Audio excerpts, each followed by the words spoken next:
बड़ी खबर के साथ बुलेटिन की शुरुआत कर रहे हैं मिर्जापुर से। आपको बता दें बड़ी खबर, जहां जिला पंचायत सभागार के बाहर लाठीचार्ज हुआ है। मिर्जापुर में जिला पंचायत कार्यालय के बाहर जमकर हंगामा हुआ है।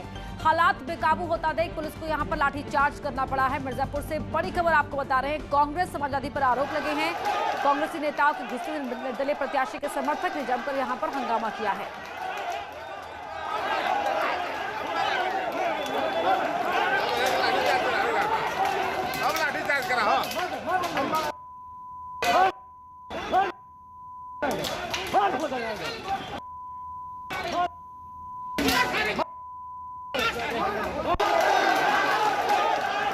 सुमित गर्ग हमारे सहयोगी फोन लाइन पर जुड़ रहे हैं। सुमित, यहाँ पर हंगामा है, तस्वीरें बता रही किस कदर हंगामा यहाँ पर हुआ है, फिलहाल क्या हालात हैं?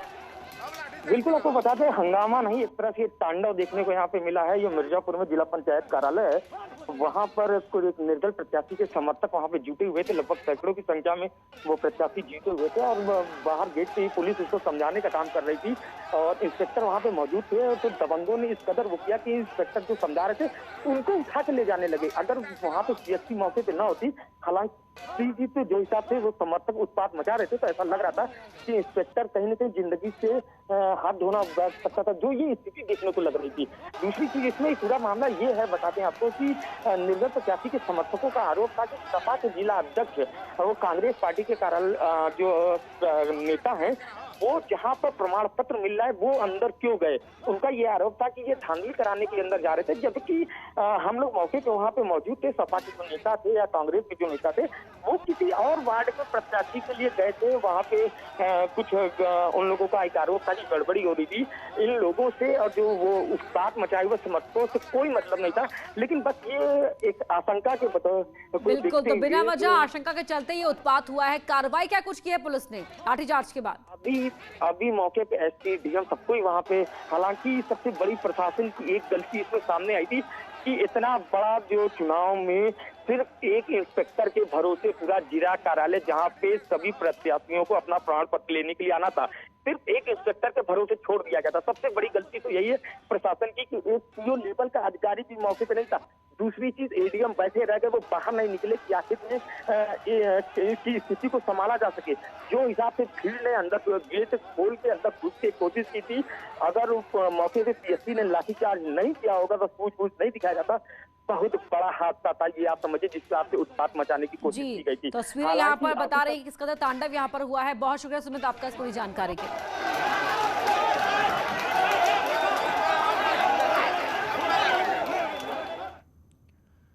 अगली बड़ी खबर लखनऊ से आपको बता रहे हैं, जहां ऑक्सीजन सिलेंडर की कालाबाजारी में 2 आरोपियों को गिरफ्तार किया गया है। आरोपियों से 87 खाली सिलेंडर मिले हैं। आरोपियों से 1,390,000 रुपए भी कैश बरामद किया गया है। गिरफ्तार आरोपी बालाजी गैस एजेंसी का संचालक है। सिलेंडर की कालाबाजारी यहां पर ये कर रहे थे और 2 आरोपियों के पास 87 खाली सिलेंडर भी मिले हैं।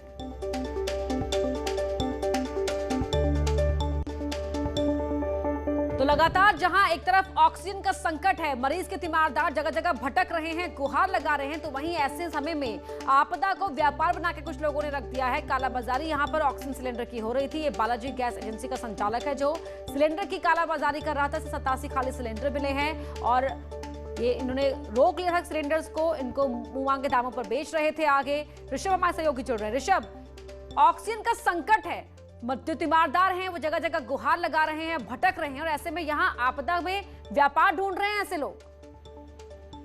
जी बिल्कुल सही कहा आपने। देखिए, लखनऊ पुलिस ने ऑपरेशन चला रखा है, या मैं कहूँ पूरे उत्तर प्रदेश में कालाबाजारी करने वालों के खिलाफ उत्तर प्रदेश पुलिस ऑपरेशन चला रही है, जिसमें ये 2 सफलता मिली है। राजधानी लखनऊ से एक तो गोमती नगर विस्तार थाने से 2 आरोपी गिरफ्तार किए गए, जिनके पास से 10 भरे हुए जम्बो सिलेंडर मिले। खाली कर रहे थे, नाइट्रोजन गैस को ले जाने के एक फर्जी चालान बनाए हुए थे और उसके ऊपर ऑक्सीजन का सिलेंडर लेके जा रहे थे। वहीं उससे पहले भी गिरफ्तारी हुई थी, गुडम्बा पुलिस और क्राइम ब्रांच ने की थी। 2 आरोपी गिरफ्तार थे, जिनके पास 87 खाली सिलेंडर और बिक्री के 1 लाख रुपए से ज्यादा बरामद हुए थे। तो लखनऊ पुलिस लगातार अभियान चला रही है, चाहे वो रेमडेसिविर इंजेक्शन की कालाबाजारी हो या अन्य दवाइयों की कालाबाजारी या ऑक्सीजन सिलेंडर की कालाबाजारी। उत्तर प्रदेश बिल्कुल नकेल कसने का काम जारी है और इस सिलसिले में ये गिरफ्तारी यहाँ पर हुई है। बहुत शुक्रिया आपका ऋषभ इस जानकारी के लिए। अगली बड़ी खबर महोबा से आपको बता रहे हैं, जहां दबंगों का टूटा कहर। कचरा डालने के विवाद में यहां मारपीट हुई है। घर में घुसकर बुजुर्ग महिला समेत 4 को पीटा गया है। लाठी, डंडों और कुल्हाड़ी से हमला किया गया है। अटकोहा गांव में यह मारपीट हुई है। घायलों को अस्पताल में एडमिट कराया गया है। इन तस्वीरों में आप देख सकते हैं ये पूरा विवाद कचरा डालने को लेकर हुआ और किस तरह देखिए जो लड़के हैं इनके हाथों में डंडे हैं। घर में घुस कर उन्होंने मारपीट की है। किसी के हाथ में लाठी, डंडे, किसी के हाथ में कुल्हाड़ी तक यहाँ पर देखी गई है और महिलाएं भी आपको यहाँ पर साफ तौर पर नजर आ रही होंगी इस वीडियो में। घायलों को अस्पताल में एडमिट कराया गया है। खून से लथपथ यहाँ पर लोग मिले। इस पूरे हंगामे के बाद कचरा डालने को लेकर ये पूरा विवाद हुआ है और गांव के दबंग परिवार पर आरोप है कि उन्होंने घर में घुसकर महिला समेत 4 को पीटा है। अगली खबर मेरठ से है, जहां एक महिला दारोगा ने थाना इंचार्ज पर उत्पीड़न का आरोप लगाया है। बताया जा रहा है कि पीड़ित दारोगा अलका चौधरी हापुड़ रोड पर स्कूटी से जा रही थी, तभी उन्हें अचानक चक्कर आया और वो गिरते गिरते बची। जिसके बाद स्थानीय पुलिसकर्मियों ने उन्हें चौकी में बैठाया, जहां पर वो फूट कर रोने लगी और महिला थाना प्रभारी संध्या पर उत्पीड़न का आरोप लगाते हुए गले में शॉल से फांसी लगाने की कोशिश की। जिसके बाद पुलिस वालों ने दारोगा को बचाया। पीड़ित का कहना है कि 1 महीने से वो बीमार होने के बाद भी थाना इंचार्ज लगातार ड्यूटी का दबाव बना रही है और ड्यूटी न करने पर FIR की धमकी देती हैं, जिससे वो डिप्रेशन में आ गई है। इसी बीच आरोपी थाना इंचार्ज भी मौके पर पहुंची और उनका वीडियो बनाने लगी। पूरे मामले पर अधिकारियों ने चुप्पी साधी हुई है और मामले की जांच महिला CO को सौंप दी गई है।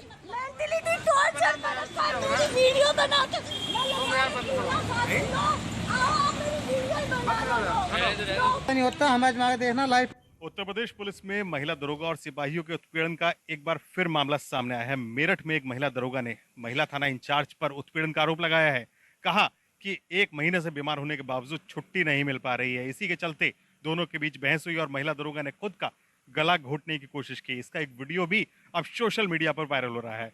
पुलिस में इस तरह के मामले काफी गंभीर है और इसको लेकर अब मेरठ पुलिस हरकत में आई है, जिसके बाद इस पूरे मामले की जांच महिला CO को सौंप दी गई है। देखना ये होगा कि इस मामले की जांच होकर कुछ अंतिम रिजल्ट आएगा या फिर ये जांच हमेशा की तरह ठंडे बस्ते में चली जाएगी। कैमरामैन किशन सुदन के साथ न्यूज़ 18 के लिए निखिल अग्रवाल, मेरठ। औरैया के महू गांव में चुनावी रंजिश में एक पूर्व फौजी मनोज सिंह की कुल्हाड़ी से काटकर हत्या करने का मामला सामने आया है। आरोपियों ने हत्या कर शव को खेत में फेंक दिया और मौके से फरार हो गए। मृतक के परिजनों का आरोप है कि कुछ दिन पहले ही आरोपियों ने उन्हें जान से मारने की धमकी दी। इसका ऑडियो भी वायरल हुआ था। हत्या का आरोप पूर्व प्रधान सुमित सिंह और उसके साथियों पर लगा है। पुलिस ने 4 आरोपियों के खिलाफ मामला दर्ज कर जांच शुरू कर दी है। तुम्हारे में गोली मार देंगे। फिर इन्होंने FIR कराई बेला में उनके नाम से। तो फिर अभी इलेक्शन खुला, 2 तारीख उनका प्रत्याशी हार गया, तो उन्होंने फिर 2 तारीख को भी हम तुम्हारी गोली मार देंगे। और उन्हीं ने जी कल मार दिया बुला के। किसने? पिंटू प्रधान ने। कुछ लोग ज़्यादा चुनाव की रंजिश भी बता रहे हैं। चुनाव में आरोप प्रत्यारोप लगते रहते हैं और इन तथ्यों पर भी हम पूरी गहनता से पड़ताल करेंगे और जो तथ्य सही होंगे उसके अनुरूप कार्रवाई। इधर फिरोजाबाद में सिकंदरपुर गांव में पंचायत चुनाव के रंजिश में 2 लोगों को गोली मार दी गई। दोनों घायलों को इलाज के लिए सरकारी ट्रॉमा सेंटर में एडमिट किया गया है। बताया जा रहा है कि चुनाव में बंटू नाम का शख्स चुनाव हार गया था, जिसके बाद उसने गांव के ही शैलेंद्र पर वोट न देने का आरोप लगाकर मारपीट की और विरोध करने पर फायरिंग की, जिसमें 2 लोग जख्मी हो गए।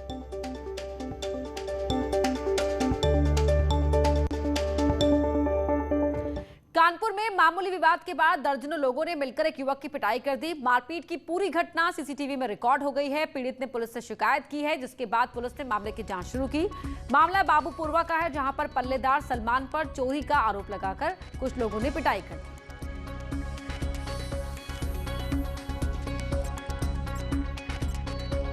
और पिटाई की तस्वीरें वहां लगे कैमरे में रिकॉर्ड हो गई हैं। आप देख सकते हैं किस तरह सभी लोग घेर कर एक युवक को पीट रहे हैं। चोरी का आरोप लगाकर ये इस शख्स की पिटाई की गई है।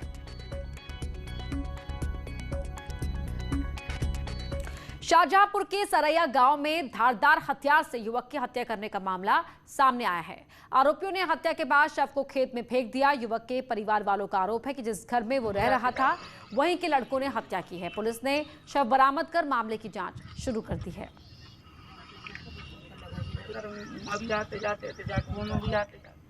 पीलीभीत के जहानाबाद पुलिस को उस समय एक बड़ी कामयाबी हाथ लगी जब उसने मुखबिर की सूचना पर आकाश नाम के बड़े हिस्ट्री शीटर को धर दबोचा। आकाश उस वक्त किसी वारदात को करने जा रहा था। पुलिस ने उसके पास से तमंचा और कारतूस भी बरामद किया है। हिस्ट्री शीटर आकाश अपहरण कर फिरौती वसूली करता था और पुलिस के लिए बड़ा सरदर्द था। उसकी गिरफ्तारी के बाद पुलिस ने भी राहत की सांस ली है।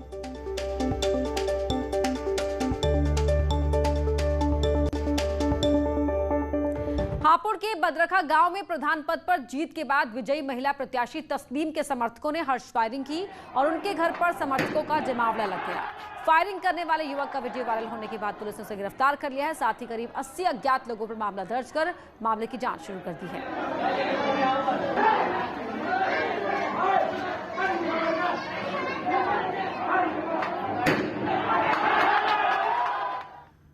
बुलंदशहर के कन्हैन गांव में चुनाव नतीजों के बाद दो गुटों में खूनी संघर्ष हो गया। दोनों ही तरफ से जमकर लाठी डंडे चले, जिसमें 4 लोग घायल हो गए जबकि 2 लोगों की हालत गंभीर बताई जा रही है। सूचना के बाद मौके पर पहुंची पुलिस ने सभी घायलों को अस्पताल पहुंचाया।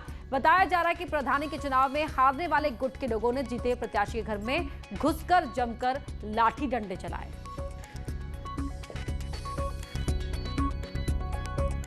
पंचायत चुनाव में विजय जुलूस पर प्रतिबंध के बाद भी प्रत्याशी विजय का जश्न मनाने से बाज नहीं आ रहे हैं। जालौन के कुरकुरी गांव में प्रधान पद पर जीते प्रत्याशी प्रवीण कुशवाहा और बीडीसी गजेंद्र राठौर ने अपने समर्थकों के साथ जमकर जश्न मनाया और नारेबाजी की। जुलूस में सोशल डिस्टेंसिंग भी नहीं दिखाई दी और ना ही लोग मास्क लगाए थे। इसका वीडियो वायरल होने के बाद पुलिस मौके पर पहुंची और समर्थकों को अरेस्ट कर लिया, लेकिन प्रधान और बीडीसी मेंबर मौके से फरार हो जाता है, जिसे पकड़ने के लिए पुलिस छापे मार रही है।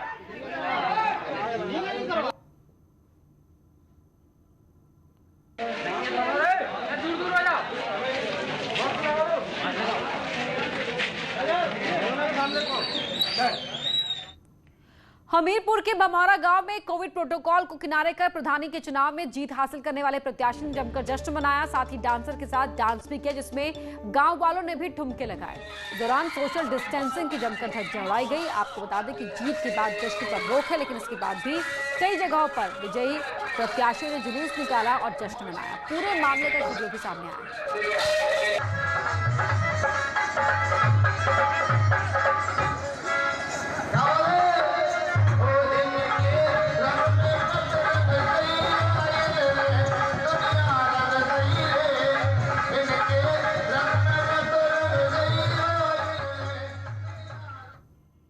अगली खबर जालौन से है, जहां डबल मर्डर की सनसनीखेज वारदात सामने आने से हड़कंप मच गया है। यहां पर अपहरण के बाद एक मामा भांजे की हत्या का मामला सामने आया है।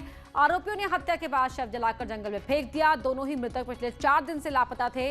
मृतक के परिवार वालों ने दोनों की पहचान कर ली है और पुलिस से आरोपियों की गिरफ्तारी की मांग की है।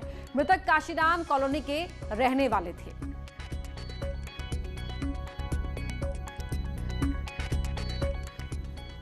बुलंदशहर के खुर्जा में लॉकडाउन के दौरान भी शराब की बिक्री का मामला सामने आया है। यहां पर पुराने बस स्टैंड के पास मॉडल वाइन शॉप पर ब्लैक में शराब की बिक्री की जा रही है। दुकान बंद होने के बावजूद मनमाने दामों पर शटर के नीचे से शराब बेची जा रही है। स्थानीय लोगों का आरोप है कि आबकारी और पुलिस की मिलीभगत से ये गोरख धंधा चल रहा है। इस मामले का एक वीडियो भी सामने आया है, लेकिन जिला प्रशासन ने पूरे मामले पर चुप्पी साधी हुई है।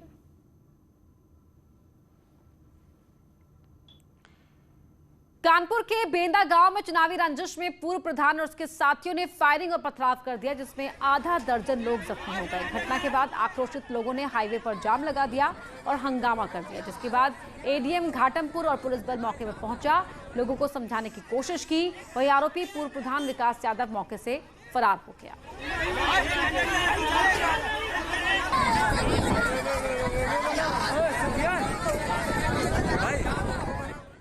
लॉकडाउन लगा होने के बाद भी कानपुर में चोरी की वारदात सामने आ रही है। कल्याणपुर इलाके में शातिर चोरों ने घर के बाहर खड़ी बाइक को चुरा लिया। चोरों ने बाइक का लॉक तोड़कर धक्का मारकर बाइक ले गए। पूरी घटना सीसीटीवी में रिकॉर्ड हो गई। पुलिस ने इस फुटेज के आधार पर चोरों की तलाश शुरू कर दी है।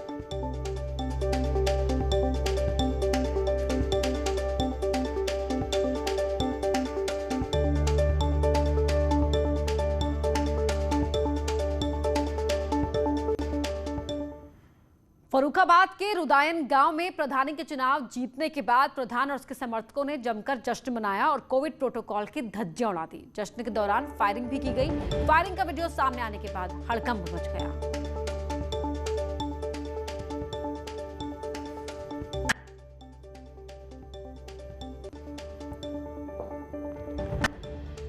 तो फर्रुखाबाद की तस्वीरें आपके टीवी स्क्रीन पर हैं।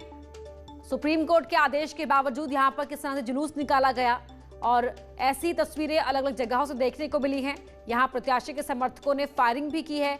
देखिए भीड़ देखिए, और ऐसी भीड़ में किस तरह से कोविड प्रोटोकॉल का पालन होगा ये आप खुद ही अंदाजा लगा सकते हैं। ना यहां पर मास्क नजर आ रहे हैं और सोशल डिस्टेंसिंग की बात तो आप भूल ही जाइए।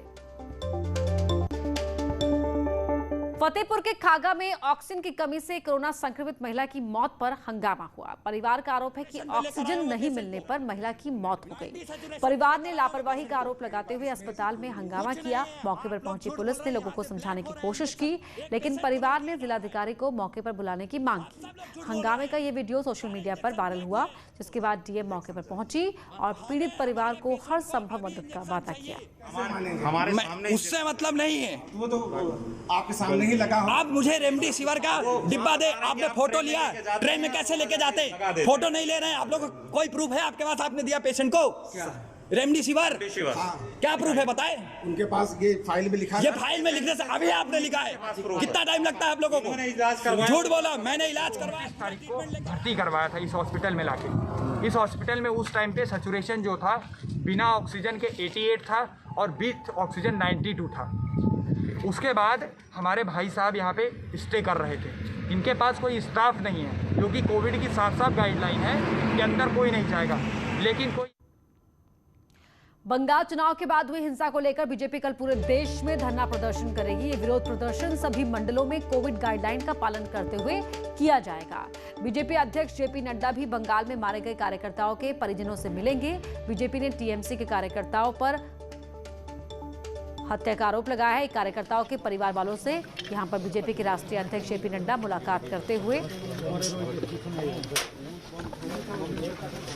तो कार्यकर्ताओं के घर पहुंचे हैं और इस पूरे मामले को लेकर सुप्रीम कोर्ट में जाएगी बीजेपी। ये फैसला लिया गया है।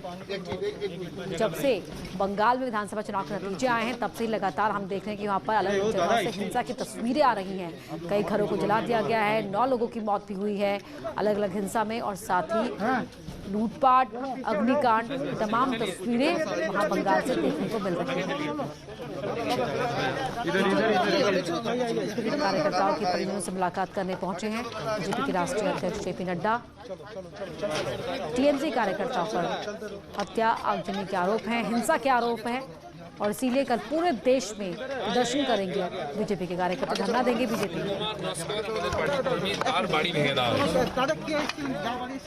সুকুমার নস্কর বিজেপি পার্টি কর্মী, ছোট দোকান চালিয়ে ব্যবসা করে। ছোট সুকুমার নস্কর हमारे कार्यकर्ता है पार्टी के, और उसका घर को। देश में कोरोना की रफ्तार धीमी हुई है। 24 घंटे में 3,57,229 केस सामने आए हैं। 20,289 मरीज ठीक हुए हैं। 24 घंटे में 3,449 लोगों की मौत हुई है। देश में 34,47,133 एक्टिव केस है। देश में कुल 2,02,82,883 संक्रमित हुए। अब तक 1,66,13,292 ठीक हो चुके हैं।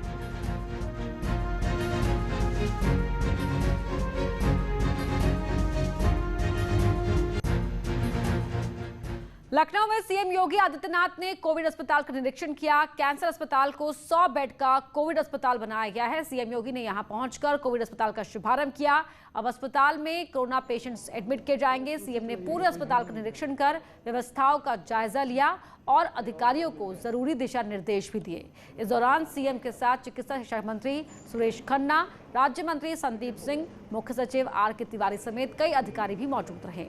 लखनऊ के इस कैंसर अस्पताल को रातों रात कोविड अस्पताल में तब्दील किया गया है, जो कोविड महामारी में लखनऊ के लोगों को बड़ी राहत पहुंचाने का काम करेगा। से लखनऊ में बेड्स बढ़ाएं, हर तरफ ये प्रयास चल रहा है।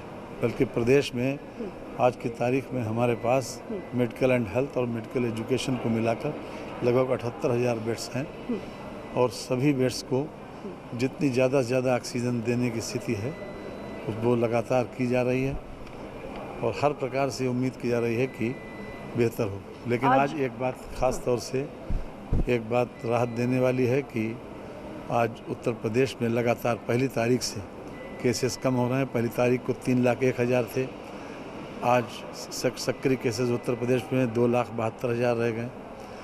तो ये अपने आप में एक ऐसी खबर है कि जो हमें थोड़ी सी राहत देने वाली है। लखनऊ से बड़ी खबर आपको बता रहे हैं, जहां सीएम योगी का आदेश, सभी अस्पतालों में बिजली सप्लाई का आदेश है। अस्पतालों को 24/7 मिले बिजली, ऑक्सीजन प्लांट में हो 24/7 बिजली की सप्लाई। ऊर्जा मंत्री ने सब स्टेशन का जायजा लिया। श्रीकांत शर्मा ने केजीएमयू सब स्टेशन का जायजा लिया।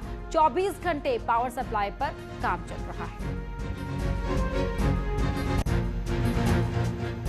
एक और बड़ी खबर आपको बता रहे हैं, सीएम योगी का निर्देश, होम आइसोलेटेड मरीजों को लेकर निर्देश हैं। जिले में एक ऑक्सीजन रिफिलर नामित किया जाए। होम आइसोलेट मरीजों को मिले ऑक्सीजन, जरूरत के मुताबिक ऑक्सीजन की सप्लाई हो। सिलेंडर रिफिलिंग के लिए परिजनों की मदद की जाए। इस बुलेटिन में इतना ही, खबरें जारी हैं।